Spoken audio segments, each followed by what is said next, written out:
good subject. Let's talk a little bit more about this.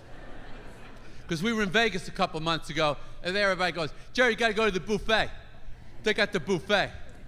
Oh, come on, you can get whatever you want at the buffet. What is the idea of the buffet? Well, things are bad. How could we make it worse? Why don't we put people that are already struggling with portion control into some kind of debauched Caligula food orgy of unlimited human consumption? I do buffet when I go to Vegas. Let's make the entrance a chocolate syrup water park slide. No.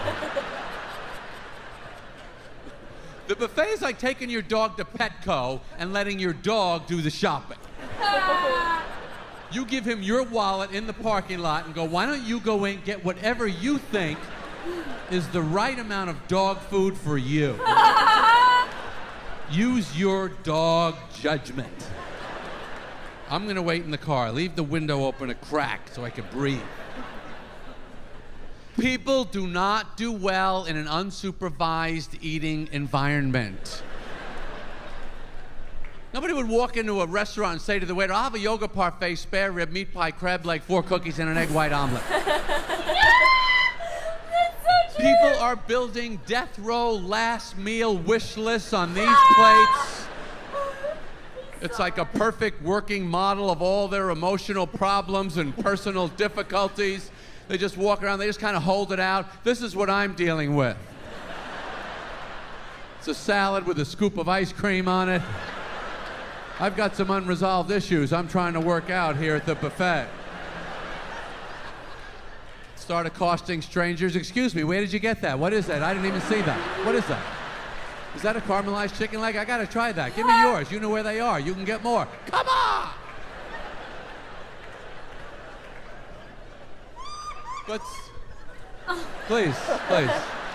Please stay with the group as much as you can. We're gonna be going through a lot of exhibits. I don't want any stragglers. But when I was a kid, the biggest food thing that happened to me, when they invented the Pop-Tart, the back of my head blew right off. We couldn't comprehend the Pop-Tart. It was too advanced. We saw it in the supermarket. It was like an alien spaceship. We were just chimps in the dirt playing with sticks, just grunting, pointing, Pop-Tart is here. You gotta think back to when the Pop-Tart came out. It was the 60s. We had toast. We had orange juice frozen decades in advance. You had to hack away at it with a knife. It was like a murder to get a couple of drops of liquidity in the morning. We had shredded wheat. It was like wrapping your lips around a wood chipper. You'd have breakfast. You had to take 2 days off for the scars to heal so you could speak. My mother would make cream of wheat. She didn't understand the recipe. Mom, the amount of water in this dish is critical.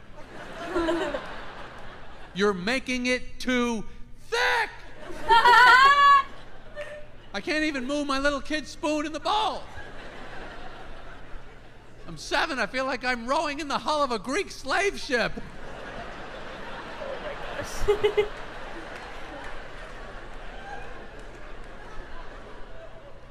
That was breakfast. And in the midst of that dark and hopeless moment, the Kellogg's Pop-Tart suddenly appeared out of Battle Creek, Michigan, which, as you cereal fans know, is the corporate headquarters of Kellogg's, in a town I have always wanted to visit. Because it seems like a cereal Silicon Valley of breakfast super scientists conceiving of a frosted, fruit-filled, heatable rectangles in the same shape as the box it comes in. And with the same nutrition as the box it comes in, too. That was the hard part. I don't know how long it took them to invent the Pop-Tart, but they must have come out of that lab like Moses with the 2 tablets of the 10 Commandments.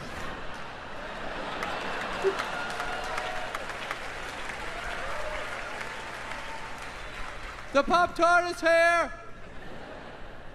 2 in the pocket! There's 2 in the pocket, yeah. 2 slots in a toaster!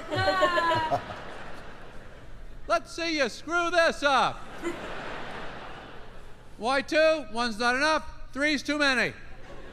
And they can't go stale because they were never fresh. Oh.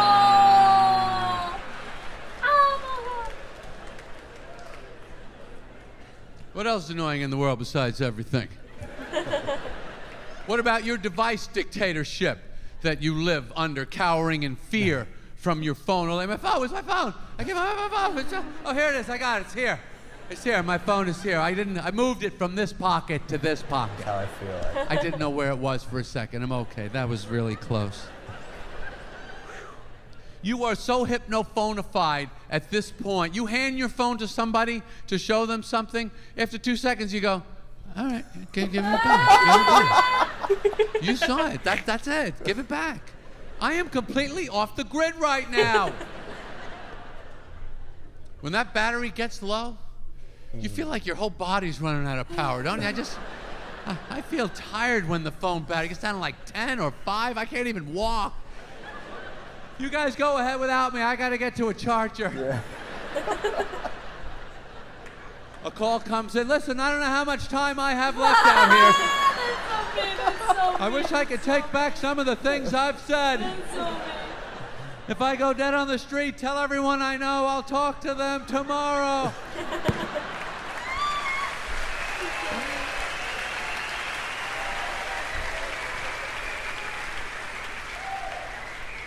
Well, I got to stay in touch with people, Jerry. That's why the phone's so important to me. People are pretty important, you know. Really, they don't seem very important the way you scroll through their names on your contact list like a gay French king.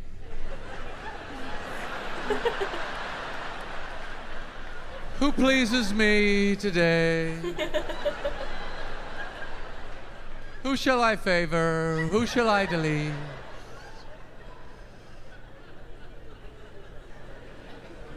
We are not separating from the phone. It's a part of us now. Who are you with no phone? What access to information do you have? What you can remember? What are you going to do without your pictures? Are you going to describe what you saw? That doesn't work for us. Not anymore. We don't want to talk to anybody that doesn't have a phone. That's why it's called an iPhone. It's half myself, half phone. That's a complete individual. I don't even know what the purpose of people is anymore. I think the only reason people still exist is phones need pockets to ride around in. I used to think Uber was on my phone so I could get around. Then I started thinking maybe they put Uber on the phone because that makes me take the phone because the phone is using me to get around. Who's really the Uber in this big prostitution ring? Oh. I'm the little bitch carrying the phone. The cars are the hoes picking up strangers off the street all night. And the phone's the big pimp of the whole thing, telling the drivers, you just get who I tell you to get. I'll handle the money.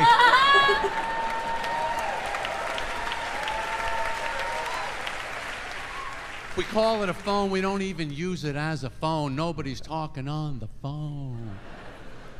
Once they gave you the option, you could talk or you could type. Talking ended that day. It's over. Talking is obsolete. It's antiquated. I feel like a blacksmith up here sometimes, to tell you the truth. I could text you this whole thing. We can get the hell out of here right now.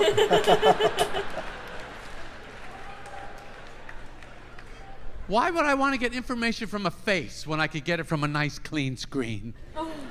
Don't you feel uncomfortable now faces come up to you? Well, I'll tell you what I think that way out of the guy. Their lips and their teeth and their gums and there's a misshaving spot, there's a piece of crust, some goo, you see a little lunch remnant in their teeth. Just send me an email about this, would you? I can't do it anymore. Your face is the worst news I've had all day. We want to text, just text. We like that word, don't we? Text. It's fun to say. It's got that short, tight, got the X in there, a little bite to it. Text it. Text. I don't know where it is. Don't tell me. Text it. Don't tell me. Remember when we first got text? Not really. Can't really remember that. I can't either. I mean, I know that we have it. I know we didn't used to have it. I don't know how we got it. I don't remember. Did they tell us we were getting it? Was there an announcement that we're getting it? It did not, no. There was no commercial. I don't remember a commercial. Want some human contact, but kind of had it up to here with people. Try text. Need to get someone some information, but don't want to hear their stupid voice responding to it? You need to be on text. We like it. It's fast. It's efficient. Not fast enough, apparently, for some people. Now, instead of okay, a lot of people texting me just the K. Okay. Leaving the O off. Why? What micro fraction of a second did you save? You think you're efficient? What does that add up to, like 2 free minutes at the end of your day that you can watch a YouTube video of skateboarders banging their nuts off a railing? Somebody texted me TY the other day instead of thank you. I'd like to bang your nuts off a railing, TY. That's not a thank you. We're so anxious to get the next text, they give you those 3 little ghosty dots to tell you it's coming. Oh, we're cooking up a good one for you. Wait till you see this. You are not going to believe what this guy's about to say.